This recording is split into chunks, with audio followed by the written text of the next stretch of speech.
পবিত্র কাবা ঘরের এক কোণার মাঝে একটা হাতর ভিট করা আছে। এই হাতরের নাম কিটা? হাজরে আসওয়াদ। আসওয়াদ হাতর।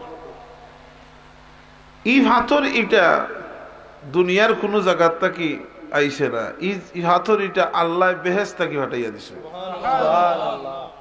এটা বেহেশতি হাতর। আর হাজরে আসওয়াদ হাতর এটা খালি হাতর নাই।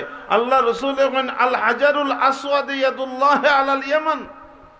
হাজরে আসওয়াদ হাতর ইকান আল্লাহর কুদরতি এক হাত।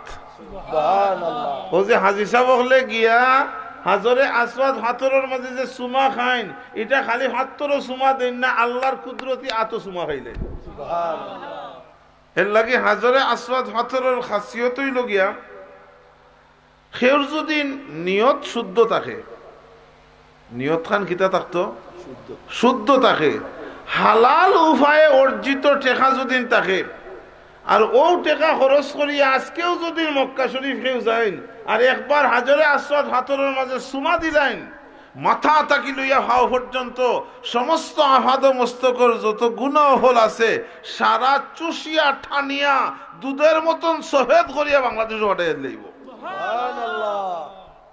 তাহলে হাজরে আসওয়াদ হাতরের মাঝে সুমা একবার যদি খাই তাহলে গুনাহ থাকেনি? থাকে না। হাদিস শরীফের মাঝে আইছে হযরত আয়েশা সিদ্দিকা রাদিয়াল্লাহু তাআলা আনহা ফরমায়েন খাইল হাসরের ময়দানে হাজরে আসওয়াদ পাথরের মাঝে আল্লাহ দুইটা চক্ষু ফিট করিয়া দিবা।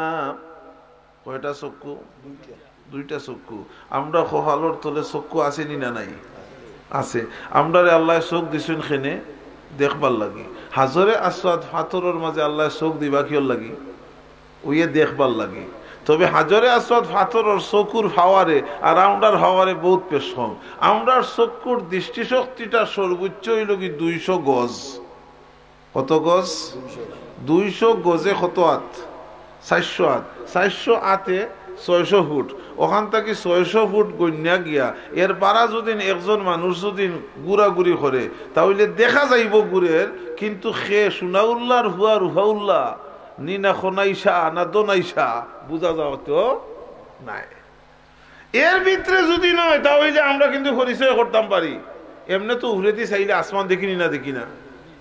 একটা বিরাট বড় 350 ফেসিন্দার লইয়া প্লেন একটা যায়, এটারে একটা ছোট্ট সুরুই ফাঁকির মতন লাগে। ঠিক নি না? ঠিক শনাক্ত করা যায় না। পুবেতে দুদিন চাইন আর মাঝখানো যদি গাও না থাকে বিশ্বনাথ দেখা যাইব না নি, কিন্তু বিশ্বনাথ খেয়ে কেমনে দিয়ে আসেন অনুভব করতে পারবা নি? দেখা যায় বোধটা, কিন্তু শনাক্ত করা বড় কঠিন। হাজরের হাসরের ময়দানে হাজরে আসওয়াদ পাথরের মাঝে আল্লাহ যে দুইটা চক্ষু ফিট করে দিবা, এই চক্ষুর মাঝে এত বেশি পাওয়ার থাকবো দুনিয়ার সৃষ্টির পর থাকি আদম নবী থাকি লাগাইয়া কিয়ামত পর্যন্ত যত মানুষ এই পৃথিবীর মাঝে আগমন করছেন হাসরের ময়দানে এক লগে সব উঠবা। সকল এক লগে উঠবা না আলাদা আলাদা উঠবা? এক লগে উঠবা। হাসরের ময়দান হইব হাজার হাজার কোটি কোটি মানুষ আদম আলাইহিস সালাম থেকে লাগাইয়া কিয়ামত পর্যন্ত যারা দুনিয়াতে আইসলা সব এক জায়গার মাঝে সমবেত হইবা। হাজরে আসওয়াদ নামক পাথরের মাঝে যে চক্ষু ফিট করে দেওয়া হইব, এই চকুর পাওয়ারটা বনি আদমর সবর উপরে গিয়া নজর পড়ে যাব। সুবহানাল্লাহ। আর জোরে হোক সুবহানাল্লাহ। সুবহানাল্লাহ। জীবনে জানাম নিয়তরে সহি করিয়া হালাল টাকা খরচ করিয়া হাজরে আসওয়াদ পাথরের মাঝে একবার চুমা খাই দিছে, দুনিয়ার কোন অপরাধের কারণে যদি এরার বিরুদ্ধে যদি রায় হয়ে যায়, জাহান্নামের যদি ফয়সালা হয়ে যায়, আল্লাহর দরবার হাজরে আসওয়াদ নামক পাথর সুপারিশ করা আরম্ভ করবো, আল্লাহ তোমার বন্দায় আমারে বেহেস্তি মনে করিয়া বড় মহব্বত করছে, মায়া করছে, আমার লগে মহব্বতের সম্পর্ক তৈরি করছে। আজকে দেখা যায় যে বন্দায় অথবা বান্দি আমার লগে বেহেস্তি মনে করিয়া সম্পর্ক করলো, আজকে জাহান্নামের ফয়সালা হয়ে গেছে। আল্লাহ মেহেরবানি করিয়া তোমার বন্দা অথবা বান্দিরে মাফ করে দিলা। হযরত আয়েশা সিদ্দিকা এখন হাসরের ময়দানে হাজরে আসওয়াদ পাথরে যে বান্দা অথবা বান্দির পক্ষে সুপারিশ করব, আল্লাহ তার সুপারিশ রে কবুল করিয়া জাহান্নাম থেকে উদ্ধার করিয়া জান্নাতর ফয়সালা করে দিলাইবা। তাহলে হাজরে আসওয়াদের লগে সম্পর্ক রাখার কারণে বেহেশত যাওয়ার আশা করা যায়নি না যায় না? আর একটা বেহেশতি জায়গা আল্লাহ বানাইয়া রাখছেন, এটা বেহেশত কি আইছে না, তবে আমার নবীর খাতিরে আল্লাহ ইকান্ডে বেহেশত ঘোষণা দিলাইছেন। সুবহানাল্লাহ। হুজুরে ফরমাইন, মা বাইনা বাইতি ওয়া মিম্বারি রাউদাতুম মিন রিয়াদিল জান্নাহ।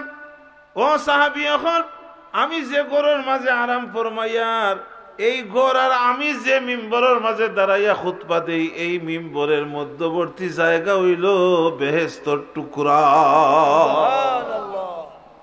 ও হাজি সাহেব হল যারা হজও গেছেন, মদিনা শরীফ তো অবশ্য গেছেন, মদিনা শরীফ রোজায় আতরের খান্দাত একেবারে মিম্বর বরাবর ইনো সাদা কার্পেট দিয়ে সৌদি গভর্নমেন্টে আলাদা করে রাখছেন। এখানে ঢুকা বড় কঠিন, একবার যে ঢুকে আর বারোই তো চায় না, বড় কঠিন। এই সাদা কার্পেটের মাঝে যদি বই দেন তাহলে সাধারণ জায়গাত বইলা না, বেহেশতর টুকরার মাঝে বই গেছে। দুনিয়ার বেহেশতর টুকরার মাঝে যদি একবার বই জিতা পারেন তাহলে যত বড় অপরাধী হইন না কেন এই জায়গায় সুপারিশ করি আল্লাহর বেহেশত নিয়ে পৌঁছাইয়া ছাড়ব।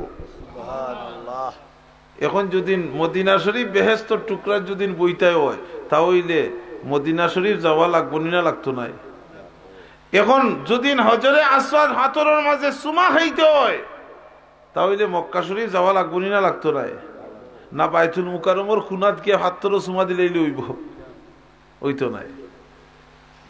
মক্কা শরীফ সকল যাওয়া সম্ভব নি, মদিনা শরীফ সকল যাওয়া সম্ভব নি। সাবহল যদি হজর নিয়তে কেউ যায় কমপক্ষে 5 লাখ টাকা খরচ হইব।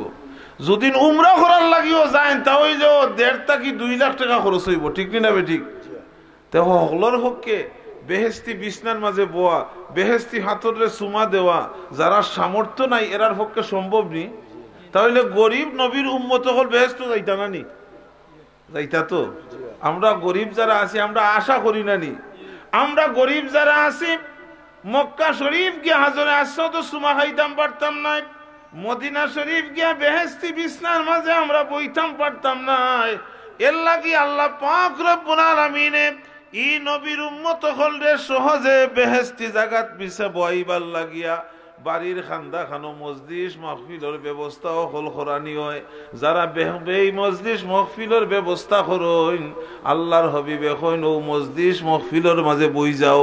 এই মজলিস মাহফিলও বইলায় না, আল্লাহর বেহেশতর বাগানের মাঝে বই গেলায়। জোরে হোক সুবহানাল্লাহ।